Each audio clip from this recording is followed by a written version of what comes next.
I am the executive director of the Division of Citizen Services, just glad to have each and every one of you on board. We started doing kind of block chats. We were doing weekly, quarterly. We now do them when there is a substantial need or an event that's happening. It's our way to communicate with residents in the community on a neighborhood block, house, this a neighborhood level in terms of how we can get that information. But that information is two-way. Not only are we sharing information out with them, but there's a collective way that we as those practitioners who are doing public service or engagement, we get a chance to hear from the things that are needed and necessary or great, or all of those things happening in the community. And so we view this two-way communication as essential, and really the things that bind, all of the good things that are happening in the community, and even some of the challenges too, so that we can respond to it, so we can elevate those. This week is no different in our Black Chat. We all know that Buffalo is a four-season city. What do I mean by that? We experience all of those seasons very robustly, and we want to anticipate or kind of preview and talk a little bit about what's going to be happening in our next season, which is our winter season coming up. We know with Buffalo, we tend to think that we do the winter well or the snow well. We understand that it comes with its challenges as well. And so sometimes there are just some easy, or sometimes some things that we just need to be reminded about, or those things, or those making sure that we're connected to those. And we're working with the Board of Block Clubs.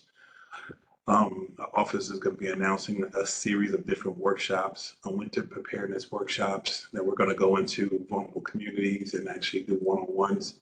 The Buffalo Common Council is going to be kind of doing something similar, but more of a fair, where they're going to invite different organizations to be a part of that in each of the council districts. And it's really about awareness and communication. In fact, our speakers today, when we jumped on and had an opportunity to spend half the day with them yesterday, and I'll let them talk a little bit about that. But it's important that residents know, or neighborhoods know, that those practitioners, whether it be in government or whether it be in community-based organizations that are geared towards emergency management, are communicating. Very, very important. And if we're communicating, we're going to make sure that that information is there, that you understand that it's a network. And I always say that when challenges happen, I don't know if you can ever be totally prepared, but we can always be as prepared as we think we can be. And it's very important that we are too. So I'm excited, about the American Red Cross coming on. Before I do that, Nicole, I think you said you had some announcements, or we want to wait till later on? Yeah, either is fine. Okay. I'm going to have Nicole kind of talk a little bit about our announcement. We had some technical difficulties, so she may be walking you through our announcements. What we try to do is this: anytime there's information that's going on or an event that's going on in the community, let us know. We share this information out. I know the Board of Block Clubs as well as shares this information out, so it's important. Nicole.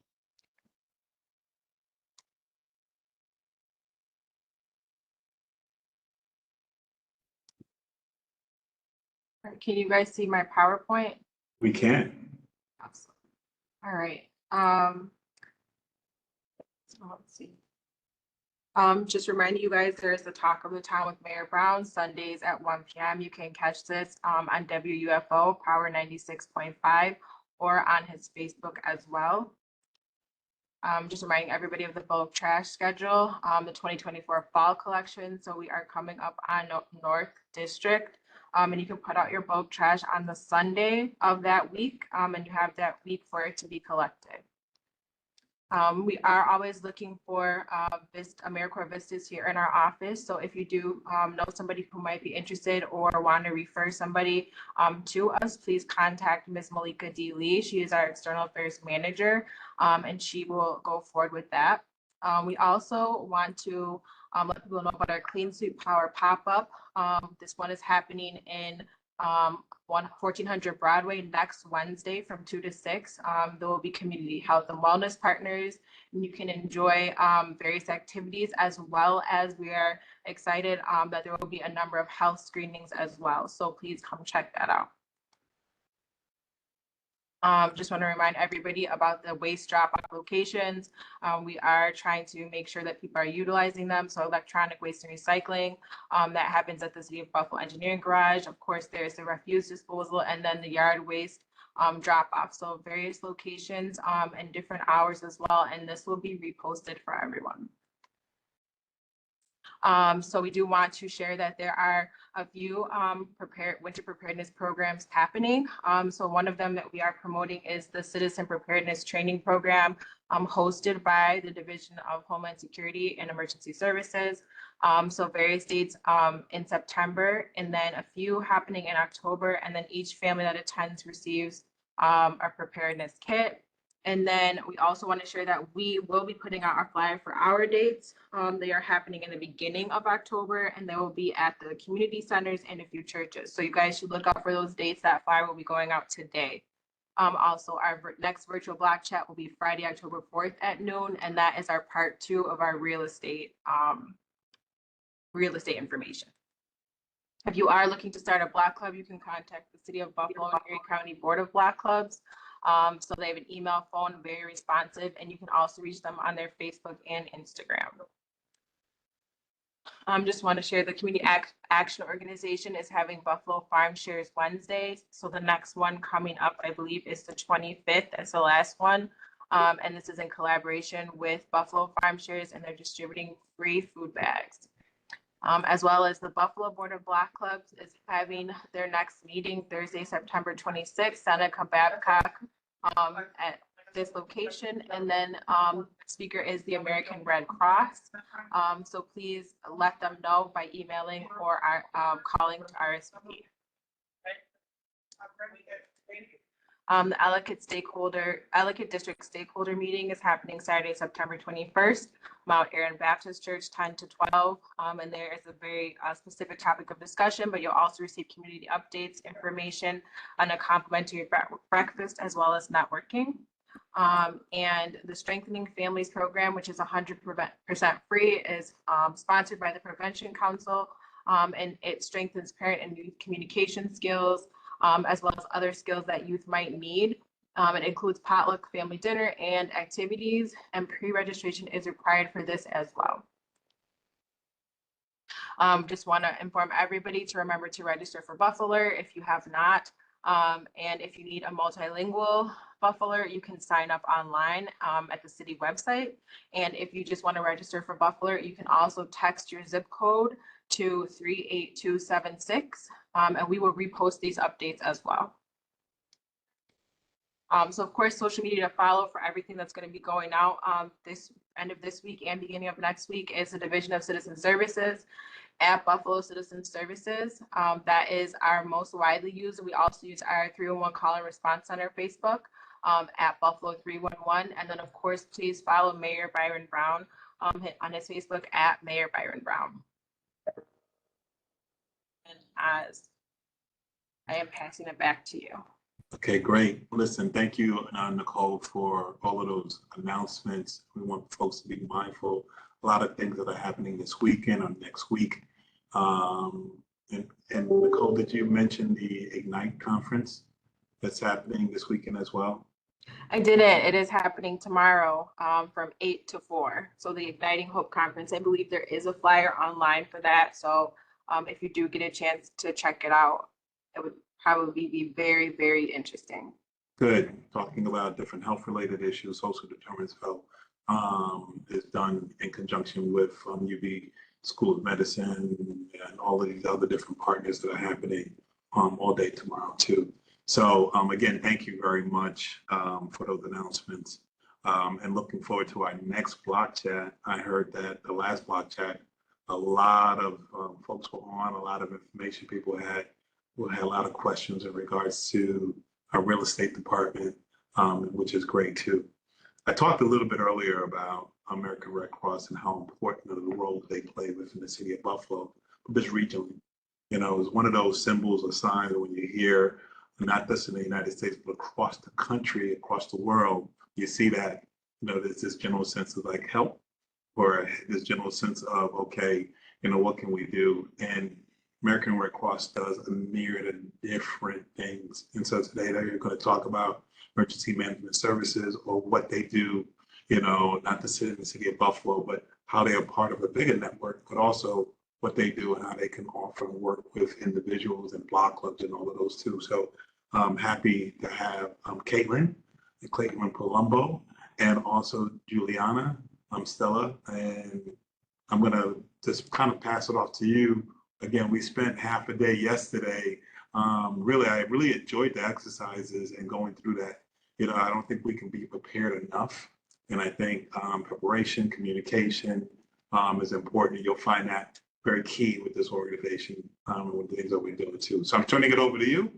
And then we'll reserve a little bit of time at the end for my good friend Debbie and the Board of Block Clubs, and for questions as well too. Thank you.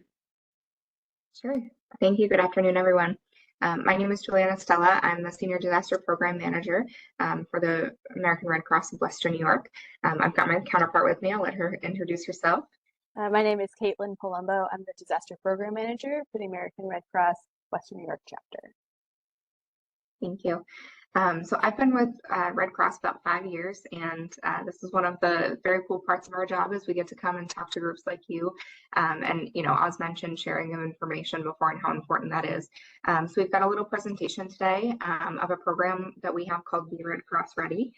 So we're going to talk about some of the things that we see in and around Buffalo and in our region related to home fires and winter storms, and how we can prepare for those things. So I'm going to share my screen and just let me know. While you're doing that, I would also mention, so at the Board of Block Club meeting next week, we're going to do a similar presentation to this in addition to our hands-only CPR training. But this is something that we can share with any group that's out there, any individual block club, anything like that, and we can do similar presentations. Yes. So everybody see my screen presentation? Yep. You're Great. good. Thank you. So here we go. So disasters can, you know, strike at anywhere at any time. So the oh, sorry, I see a comment. I got it, Julie. Okay, great, thank you. So disasters can strike anywhere at any time, and they can affect you, your family, your community. So we're going to talk through, you know, some of the things that can happen during emergencies. So, you know, response systems might be overloaded, people might be hurt, first responders can't get to people in time or, you know, very quickly, property is damaged or destroyed. So the things that we're going to talk through today, you know, will be tips and tricks to kind of help to minimize, you know, any of those things that we might encounter during an emergency. And by being here today, you know, you guys are taking the first step to prepare yourself, your family, and your community. So we appreciate your time today. So, you know, again, I had mentioned with emergency systems being overwhelmed, you might not be able to receive help right away. So there are a few things that you can do to protect yourself, your household, and the people around you, and, you know, help to stay safe, adapt to challenges, and recover quickly. So I mentioned two kind of things that we're going to talk about today, but I wanted to point out the difference between notice events and no notice events. So notice events are those things that we, you know, have warnings about: snowstorms, hurricanes, things like that. And that is when we talk a little bit later in getting yourself, your household ready with those preparedness kits and to shelter in place. You know, those are the events that you're going to want to do that for. No notice events, you know, that's more referring to things that can happen sporadically, like home fires. And it's, you know, I always stress it's really important. You have 2 minutes to get out of your home safely from when those smoke alarms go off. And so, you know, you want to make sure that you're not trying to take your preparedness kit, you're not trying to gather anything. You just want to leave the house immediately. So we're going to talk about how to prepare for both of those things.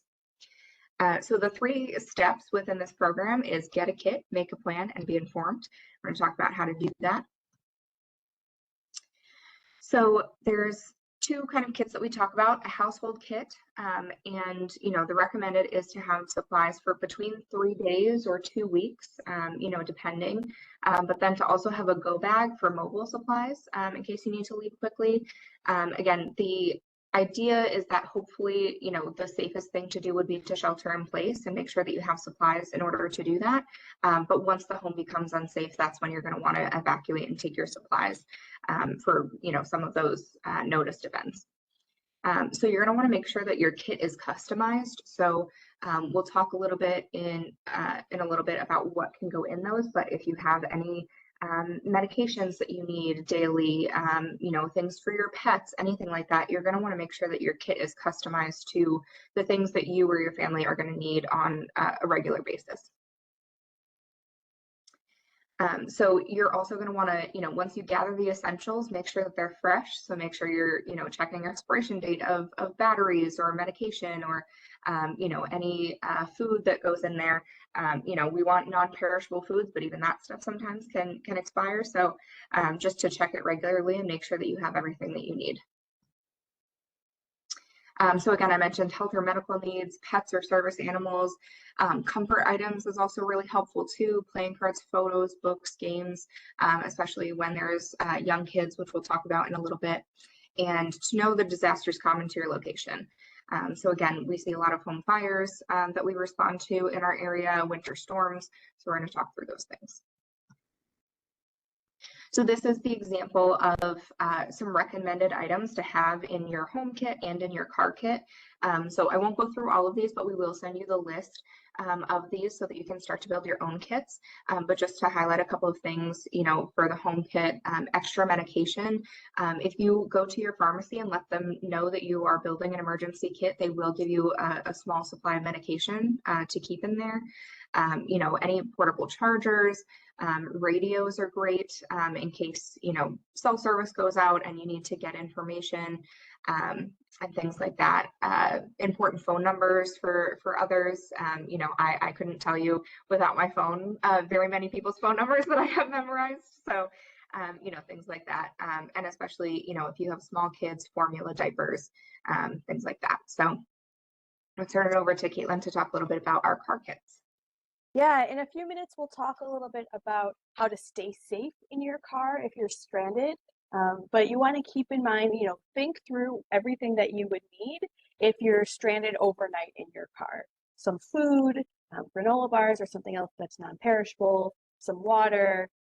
For both home and car, having a portable radio is really helpful because that may be, if there's no other power, if your phone dies, a great source of information, and that information is really key. And then also things that are specific to a car. So a shovel, some jumper cables, and that list of important phone numbers is very handy there as well. Thank you. Another thing, that's important when you're traveling is to try to have something bright colored, a brightly colored object or, a bright colored t-shirt or flag, something like that with you so that you can mark where yourself or your car is, in case visibility is not great on the side of the road. You want to make sure that people can see you and either avoid you or that the first responders know how to get to you. So making a plan, again, we're going to talk about some of the likely disasters in our area today, but you want to think about your household members, if people travel frequently, or if you have anybody in your household with ADA or functional needs, pets or service animals, you're going to want to make a very specific plan for those individuals on how to evacuate or get out if something were to happen. We always see, households with kids under 6 or adults over 65 can be higher risk. So we want to make sure that those individuals have the help that they need and know what to do in the event of an emergency. So when you're making this plan, you want to talk about how you're going to evacuate, so finding those exit points in the home, and especially where to meet. Having a meeting place is super important, because, you know, if somebody goes out the front door, somebody goes out the back door, and, you know, the family doesn't get together, somebody might try to go back in, or, you know, if the first responders arrive, you're going to want to let them know whether or not somebody is stuck inside. So, you know, that's super important. We want to stress that. Any of your records, you know, having copies of them, or keeping them in, you know, a fire safe box or things like that, will be very helpful. And then start thinking about, if something were to happen, if you have a place to stay. Do you have friends or family members that, you know, you could stay with? Just having that kind of backup plan. And then something that we also like to highlight is to have somebody outside of your area code as kind of a contact person.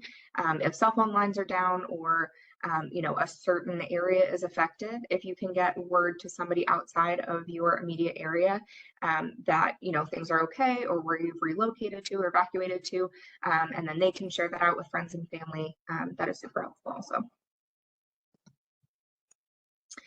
So identify ways that you're going to get information. You know, Nicole and Oswaldo were talking about buff alerts before. That's a great one. You're going to want to follow weather alerts, instructions from authorities. Get to know your neighbors. I mean, we've got the Black Gloves here. You know, that's a great thing to know the people around you, and know what to do when you're traveling, so that you can have that as part of your plan. So winter storms, we do live in Buffalo, so we see these a lot. So they can, you know, impact widespread areas, and that can include snow, sleet, freezing rain, ice. It can make driving conditions dangerous, and there's risk of extreme cold. So some things that could happen in that case: frostbite. So signs of frostbite setting in: numbness, waxy appearance, discoloration, somebody being cold to the touch. You know, to avoid these things, you're going to want to know what the wind chill is, try to have warm fluids with you, stay active, limit time outside, and to dress in layers.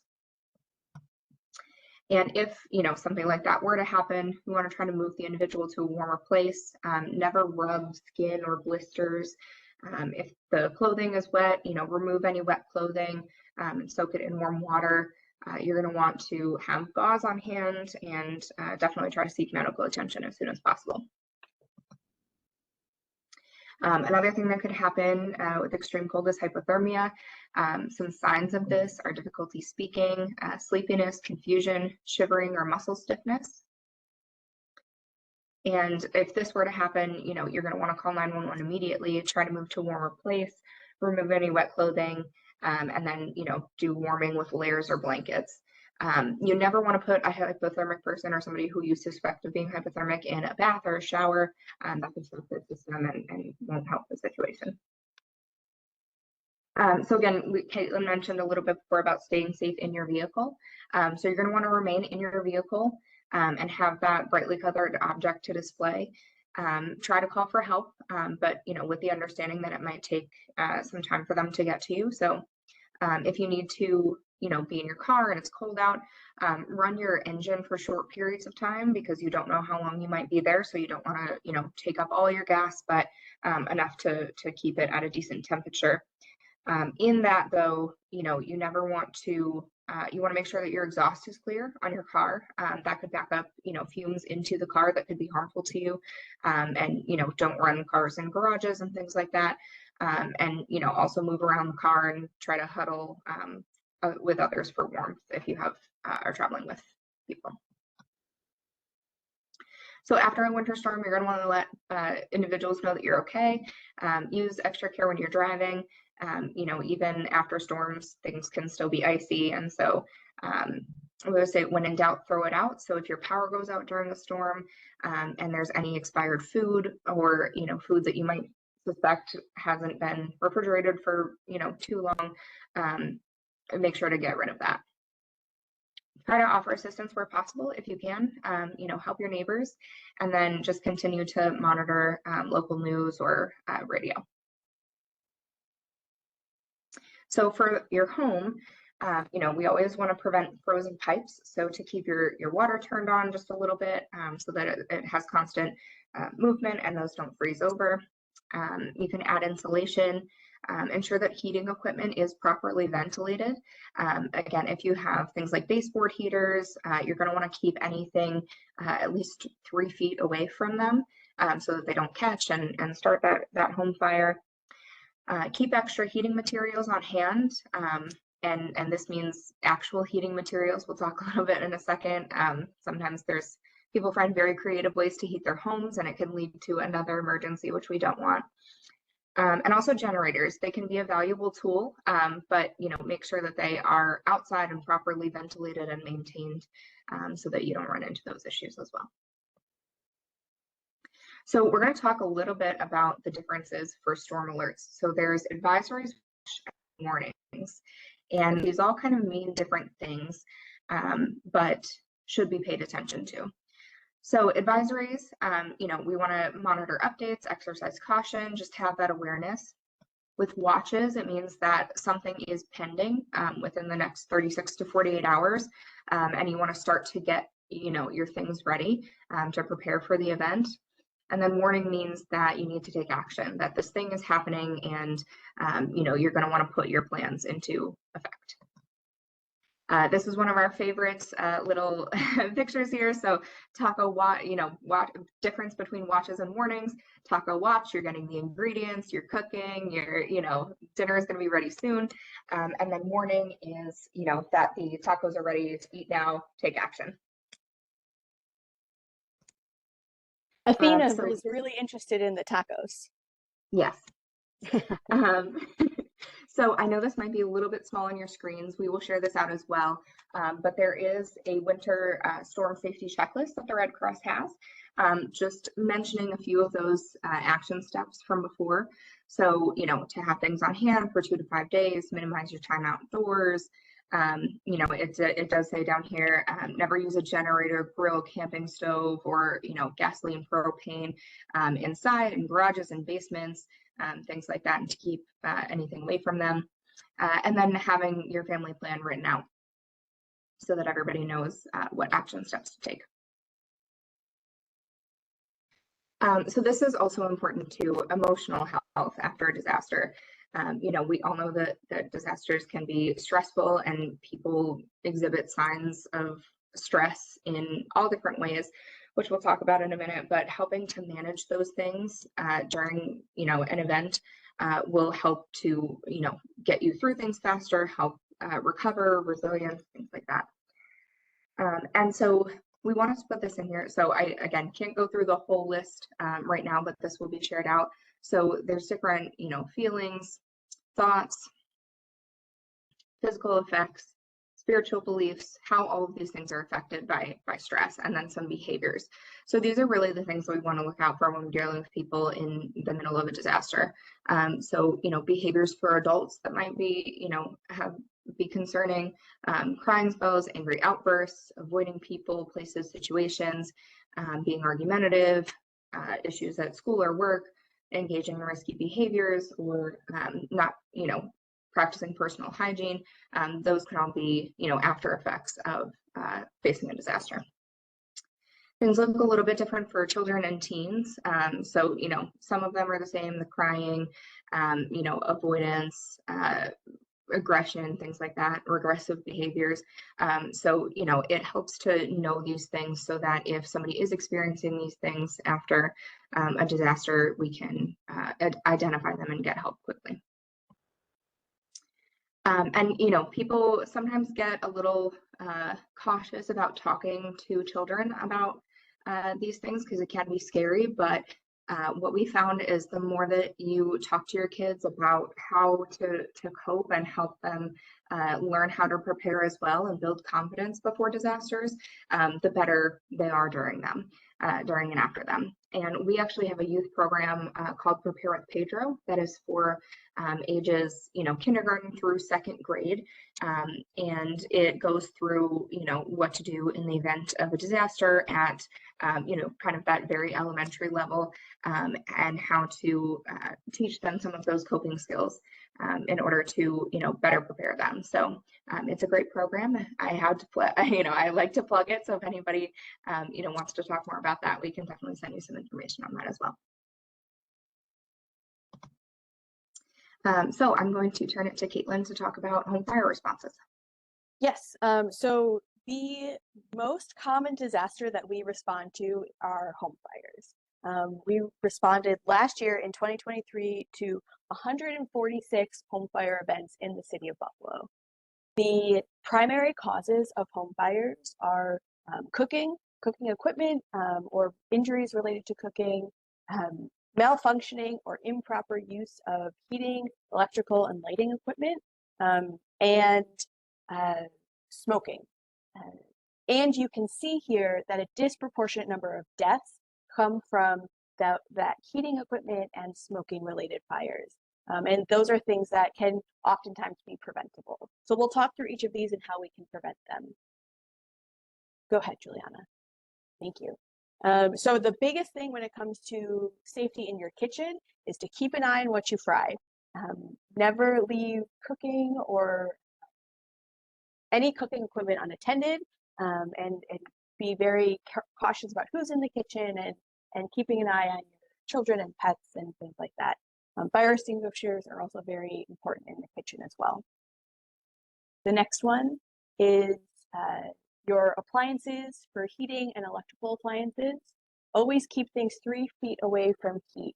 So that can be curtains, dish towels, clothing, anything like that. You want to keep all of your heating sources, whether it's a space heater or anything like that, on a flat surface and away from anything else at least 3 feet.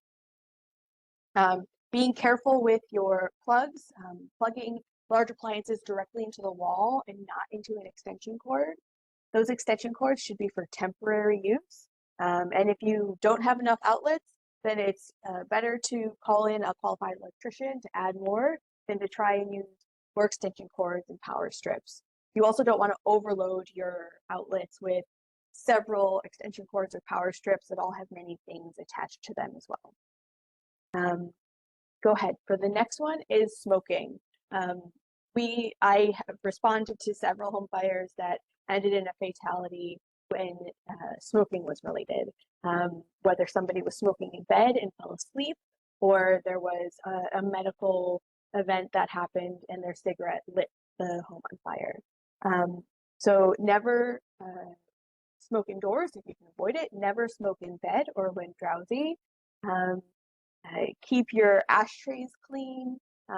Be careful of matches and lighters away from children. And then if you vape, or if anybody in your home vapes, make sure to never leave it charging overnight or unattended.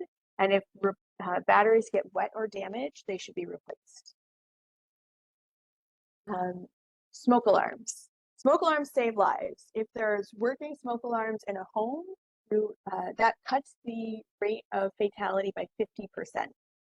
We know that once a smoke alarm goes off, you've got about 2 minutes to get out of your home, and it's important to maintain those smoke alarms. You want to make sure you're testing them monthly. Make sure they don't get painted over, damaged. All smoke alarms should be replaced every 10 years. Even if they're still chirping when you test them, the sensor inside that actually senses the smoke gets worn out. And after 10 years, it's no longer reliable. So, and they have, all smoke alarms have dates on them from when they were manufactured. So it's a good idea to check them and replace them after 10 years. If somebody is looking for smoke alarms, the American Red Cross can provide smoke alarms. They can call our office and we'll put them on a request list. And then the next time we're doing a smoke alarm installation event, we'll call and make an appointment with them. The Red Cross can install up to 4 new smoke alarms free of charge. And we also go through smoke alarm education. Julianna, that'll bring us right to the next slide. So just like preparing for larger disasters like a blizzard, you know, where you have your supplies and your kit and you have a plan, it's also important to have plans for home fires.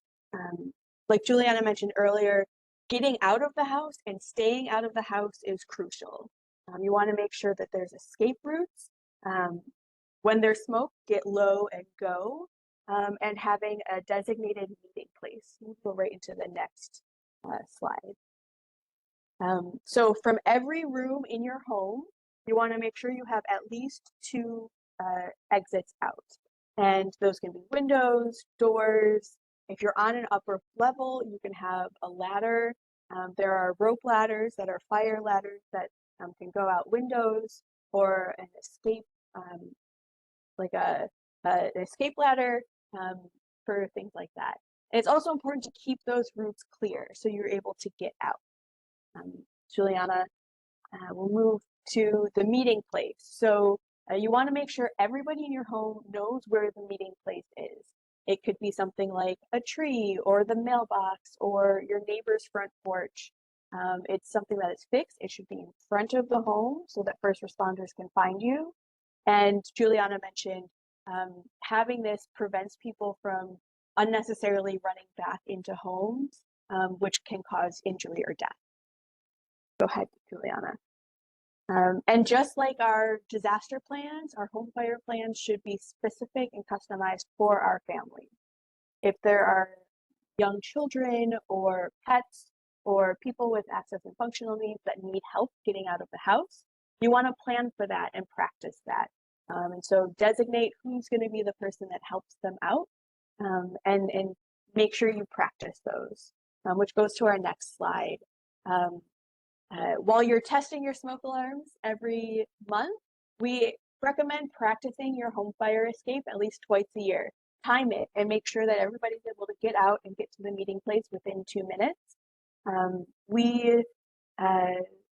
We know that this works. We recommend saying, you know, there's something that happens twice a year, and that's changing our clocks for daylight savings time.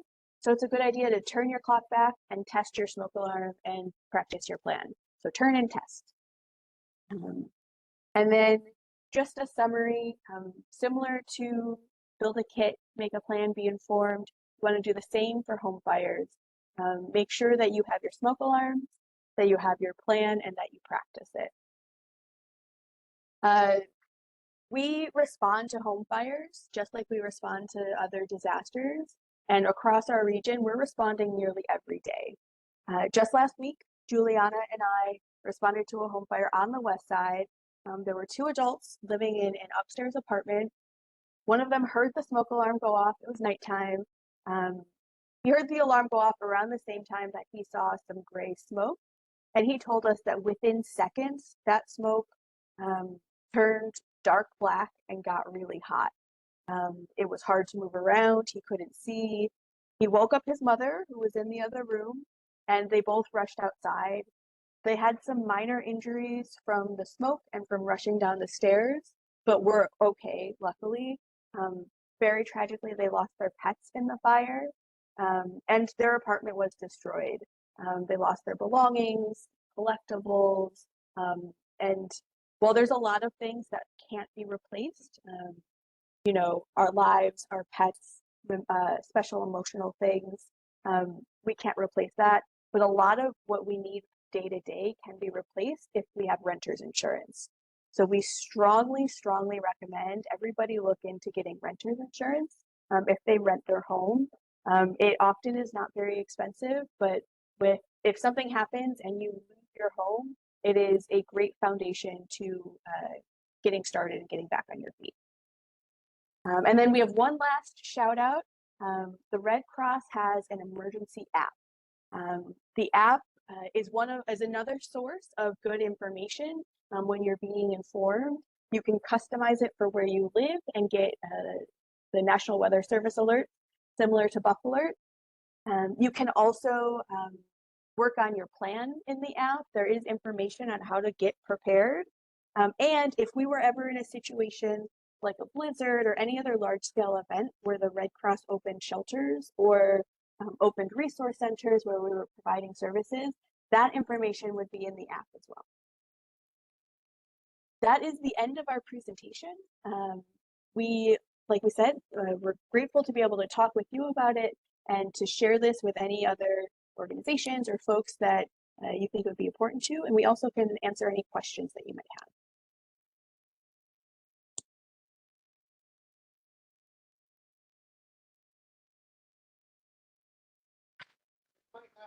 Thank you, guys.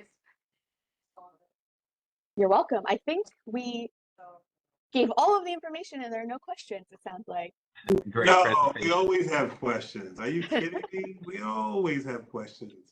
Debbie, any questions? Linda? No, not really. We're looking forward to having you guys come on Thursday to our general meeting. So that'll be a lot of fun. And I noticed that you might need some audio equipment. Let me check on that. I'm not sure if they have it at the center that we're going to, but I'll check and see what they have. Sure. Our team that goes will have, they'll have their laptops and we can bring a projector. That is something that we're able to bring. So if there's a screen, we can just project right onto it. Okay, bring it just in case and I'll check on the screen. No problem. But great presentation. I took a lot of notes and stuff. I know you mentioned this a little bit briefly, but you also, in terms of American Red Cross, partner with other national organizations as well too. Can you speak a little bit about that? You know, I think people think that it's American Red Cross or not, but you have your hands everywhere, right? Yeah, so we are a huge organization, which is awesome. And like you had mentioned before, you know, there is a lot of that brand recognition. So we work with places all over to be able to help both in the response and recovery of communities. So just last month, we had an event in Steuben County, on the other side of the state, where there was some flooding and evacuations that needed to happen. So we had a shelter open, and you know, the Southern Baptists came in and helped us with some of the feeding and cleanup and things like that. And you know, part of our responsibilities are being on the COAD in Erie County. And with that, you know, if there's any agencies that offer additional services or services that we can't provide, because our services are very short term, we're there for the immediate needs right after the disaster. But we know on average it takes about 2 years, either emotionally, financially, physically, to recover from a home fire, and we're not with them that entire time.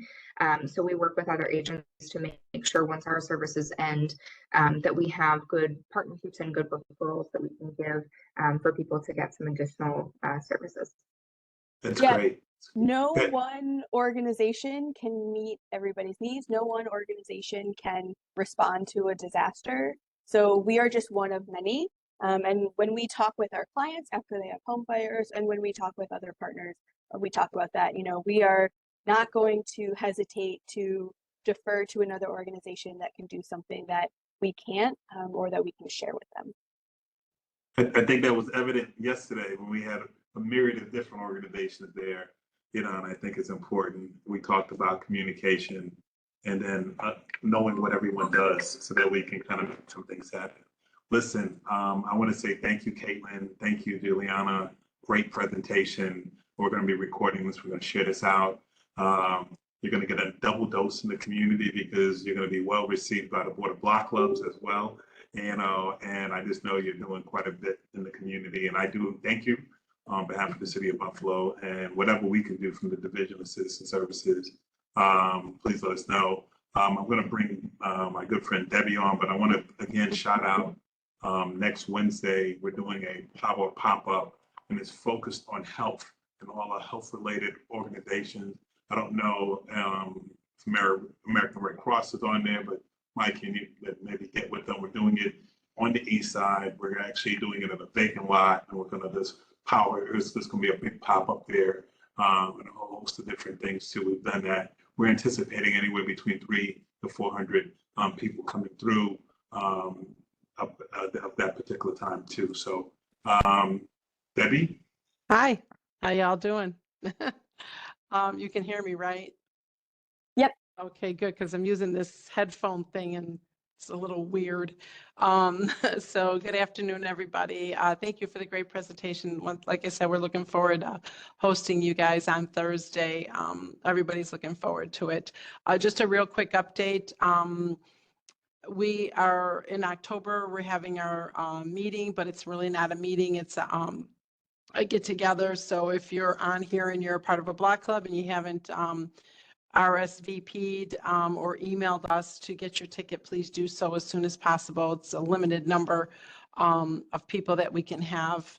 So please reach out through email or calling the phone number 716-851-6500 to reserve your ticket and let us know that you're coming. It's going to be a really good event. It's just a thank you for all the work that the block clubs do. So just giving back a little bit to those that really give a lot to our community.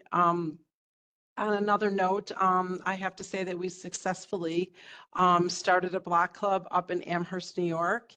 It is at Sutton Place. It's kind of a block club / tenant block club, they want to call it. They don't want to be referred to as like a tenant council. Great representation came out Wednesday evening, so we're very, very excited about that. Because we need to let people know that block clubs are valuable no matter where you live here in Buffalo or in Erie County. I didn't realize in certain parts of Erie County there are issues and a lot of people don't know what to do. So I was very grateful.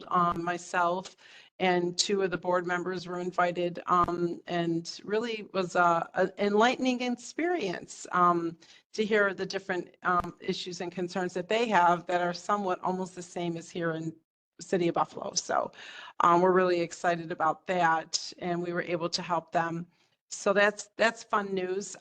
We've also had quite a few new block clubs started over the past few months. Linda Gilman is working on a block club over the Elmwood Village section. So, you know, we're really moving fast and, you know, things are going. So we're very excited to partner with as many people as we can right across, of course, the Division of Citizen Services. Shout out to you guys because we do work very well with all of you. You're a great, wonderful group of people, and the relationship we had is absolutely amazing. So I thank you for that. And if you guys need anything, I did put our information in the chat. I look forward to hearing from you. And yeah, that's it for me. Have a good weekend. And if I don't talk to you, go Bills on Monday night. If you're going to the game, have fun. Be careful. I unfortunately am not going to the game, so. Go Bills. All right, guys. Take care. Go Bills. Bye, everybody. Have a good day. Bye. Thank you. Bye, everybody. Have a good weekend. Bye-bye.